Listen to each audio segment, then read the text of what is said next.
Welcome back, Western Slope, and happy Thursday. I'm Josephine Sage. Let's talk weather. So as we wrap up this work week, it's very similar to what we've been watching all week. Temperatures are above those averages by about 5 degrees, at least for today and into tomorrow. This weekend, though, we've got quite the hot one on the way. We're jumping back up into those 90s. We are looking at minimal cloud coverage as well, especially here locally. Maybe some more clouds in those high regions. But that temperature trend has us at 86 today, 87 tomorrow. We're seeing 90s, yes, again, through the weekend days. We're watching a little bit of a front kind of push on through the next couple, about 24 hours, which is why we're sticking around in the 80s. The early work week even starting off, same trend, maybe even jumping up a few degrees above that as we look towards Tuesday, Wednesday, maybe even Thursday. But our almanac for the afternoon high today is sitting at actually 86 is what we're supposed to reach. Like I mentioned, we're typically at 83 this time of year. And the low end of things is just a few degrees above what we're typically used to as well from last night at 56. Now our record has dropped back into those double digits instead of triple digits like we've been tracking, but we're not quite up there yet.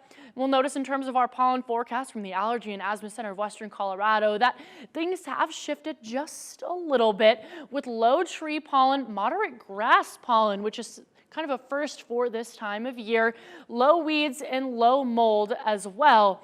Now we'll notice in our future cast that again, clear skies as we woke up today, seeing lots of sunshine all the way through Thursday afternoon. Now there could still be a chance for some scattered showers through the high regions, but locally, that's the trend, clear skies. Now, as we look into Friday night, we might be seeing a little bit of some cloud coverage through the southern regions, and then we might be looking at actually a little bit of some precip rolling on through, at least Grand Junction, but that precip is not going to hit the ground. Those temperatures are too warm and it's going to head on towards those higher elevation areas. And tomorrow, or excuse me, today, the temperature is 86 through Grand Junction, 88 through Moab. We are looking at 85 through Delta, 81 in Montrose for those afternoon highs.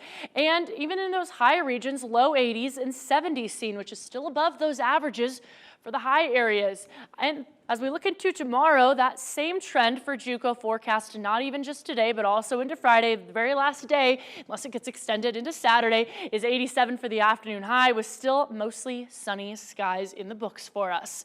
The drought monitor hasn't really shifted because even as we take a closer look, we still have that moderate drought over Glade Park. Now, our fire weather risk, we'll notice that this afternoon is actually quite elevated over Glade Park and over Delta. We're starting to see that down the I-70 corridor closer to those desert valleys as these temperatures, of course, warm up and get to those peak highs.